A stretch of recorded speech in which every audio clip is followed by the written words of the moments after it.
Hello, everyone. I'm RJ Kerr, and welcome to another episode of Let's Write a Five Room Dungeon. Full disclosure, this adventure is one that I brainstormed previously, and so what you're seeing is the result of that effort. So let's get started.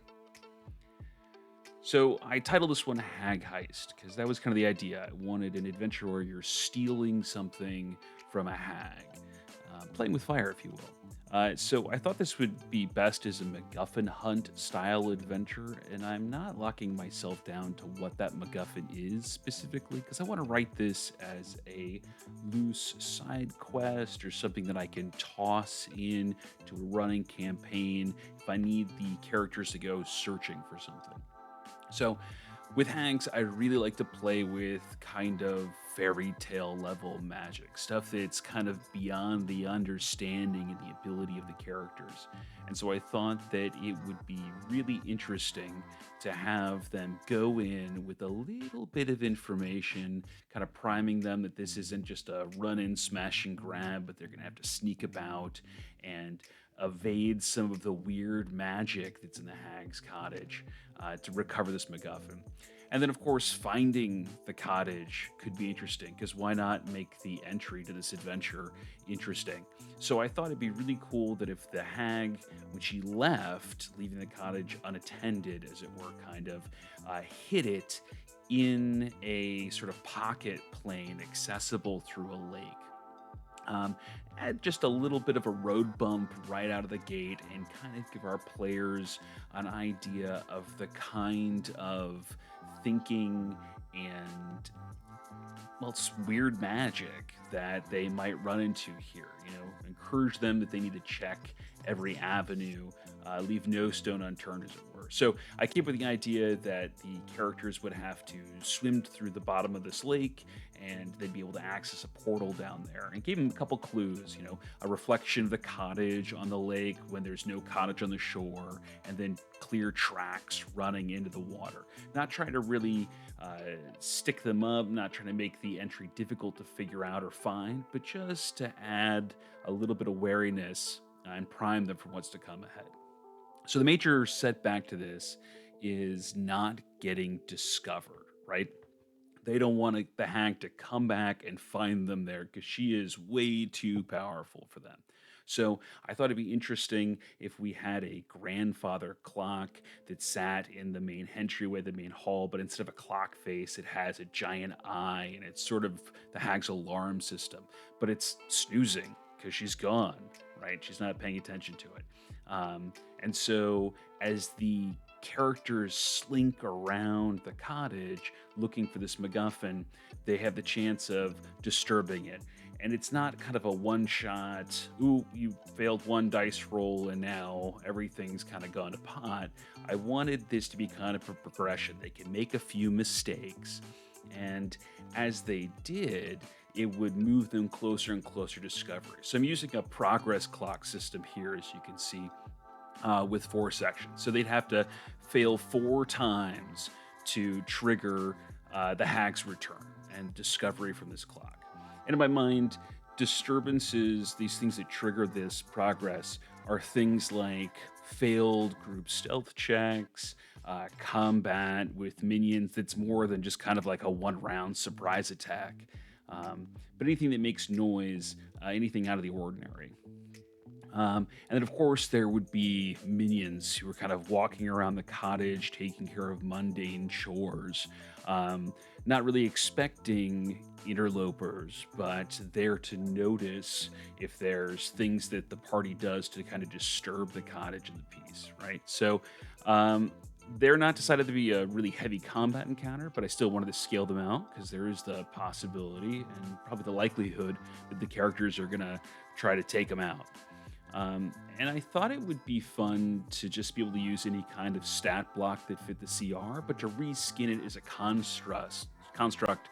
In my mind, I kind of think of that as like almost flesh golem like minions, like goblins that had been sewn back together and reanimated and are now kind of mindless automatons, scrubbing dishes and cleaning silver and that kind of deal.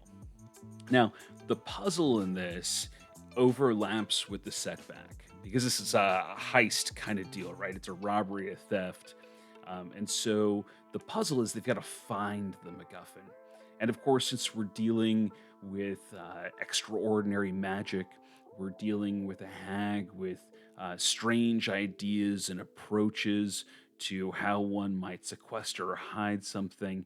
And already is dealing with pocket planes. I thought that it made sense for the MacGuffin to be hidden in another extra dimensional space, and that would be accessible through a doorknob on the pantry. They couldn't just open up the pantry. If they do, it's a regular pantry, but there's a complicated incantation and pattern of doorknob rotations that activate this portal, allowing them to access this extra dimensional space within the pocket plane. Um, and so I wanted a progress clock for this as well because I didn't really want to spend a lot of time, figuring out what those incantations were and what have you. And so I set a couple search DCs, and because I was thinking faster as writing, I wrote 12 down for both of those. But I would normally do 12 and then a 15 for levels 3 through 4. And the idea here is that the characters are going to have to search all of the rooms of the house. Maybe not, well, not all of them, but many of them. And instead of saying, "Oh, there's 3 specific rooms where the clues are located," I figured it would be more interesting and it would encourage the characters to keep looking and exploring more of the house and risk getting caught if those clues or the things they needed to know to find this extra dimensional space in the MacGuffin were kind of littered around. And so I tied them to 3 specific things: magic passphrase, a reference to the pantry, that's where the portal is accessible, and then the pattern of doorknob turns to activate the portal. And that as they search the house, they can find one of those with a successful check of perception or investigation or anything else that the players might suggest that's relevant. Um, and then they can find one of those clues in in that room, and then they have to move on and search a different room. And after they're successful in 3 different rooms, they find all 3 clues, and now they know where they need to go. So the next step here was to kind of draw out the map. Now I sketched this out really briefly when I was brainstorming this, not to scale, but just kind of rough dimensions, so I'd have an idea of what to work with. Um, but I just was kind of fleshing out a simple cottage structure without too many rooms because we don't want this to be too overly complicated. We don't want to get in our own way here, but you want there to be enough space for the characters to explore and to miss things here and there, and to for it to really feel like a home, like the hag actually lives here. So I wanted to make it 2 stories. I drew the first one down with 6 rooms there, 6 spaces that I'll number later. And then the second story, I wanted to make a little smaller than the base footprint there. That way, if, for example, characters decided that they wanted to approach from the second story and want to climb up on the roof and go in through an upper window, then there was an overhang on the roof there that they could climb up on and make that possible. Really giving them some agency into how they get into the cottage and go about their search. Um, and then I drew the stairs in there, drawing the second floor stair in backwards, because again, I was thinking faster than my hand was moving. And then the last space to draw here is this extra dimensional cellar, which is a pretty simple space, right? Because that's going to be where the conclusion of our adventure takes place. And I sketched it out, and then I was really kind of thinking, no, that's probably a little small for our battle map for the encounter that I want to occur there. Because, of course, the MacGuffin can't be unprotected. And we'll touch on that when we get to the BBEG section here. I just made a couple notes to myself to make sure it was really clear in the moment where this cellar connects, and that being the pantry. And then I realized it was going to be a pain in the butt to write the names of the rooms in each section there, so I went back to good old numbering. And then I like to think through logically a numbering system. I don't like to number at random, but kind of in a pattern, so that when I'm kind of thinking through this and playing it, I can pull a number out of my head and be pretty close. But we've got 11 spaces here. That's a lot for the characters to explore in a one shot. And so it was time to go ahead and sketch out the big bad encounter. Now, this I wanted to be a straight fight, but I didn't want it to be a confrontation with the hack, right? Because if the characters have done everything right, if they've snuck through this whole house, they find everything they need to find, it's really disheartening to have an all of a sudden the hag shows up and all of their care trying to avoid alerting her is just kind of thrown away. It removes that sense of player agency.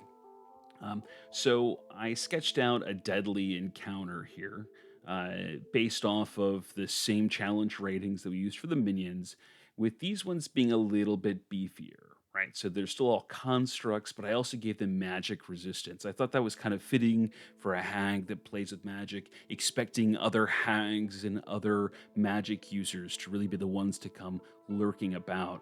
And so setting her minions, her guardians up for success with that. And then the last thing I did here was sketch out some rewards. Now, since I've thrown a lot of magic into the cottage, I wanted to throw a lot of rewards in there as well. Not put them all in one spot, but spread them around to, again, reward the characters for searching the whole house, but also to lean into their expectations. With all of this bizarre, powerful magic here, they're going to assume there's magic for them to find.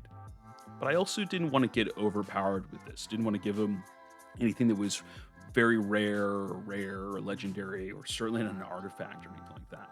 So I went through and found some things that would be level appropriate for tier one, but would also add a little bit of punch that would be useful to them. Things that they could play with, things that would also feel a little sort of off kilter, if you will, if we kind of reskin them. These are all standard things out of the DMG, but they're also things that we can almost imagine a hag making and keeping in store for herself. Things like potion of gaseous form. So they just kind of felt on theme to me.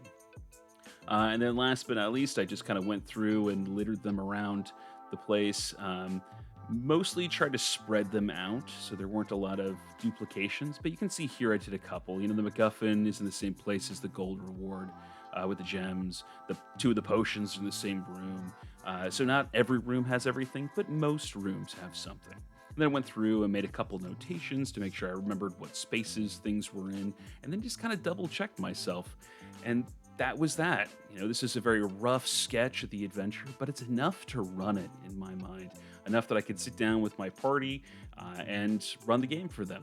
So thank you so much for watching. If you've been enjoying my content or you enjoyed this video, please give this video a like, subscribe to the channel, and hit that bell icon so you never miss a video. And if you want to check out the full edited published version of this adventure, I've got that linked in the video description. Go and click on that to download your copy from the DM's Guild.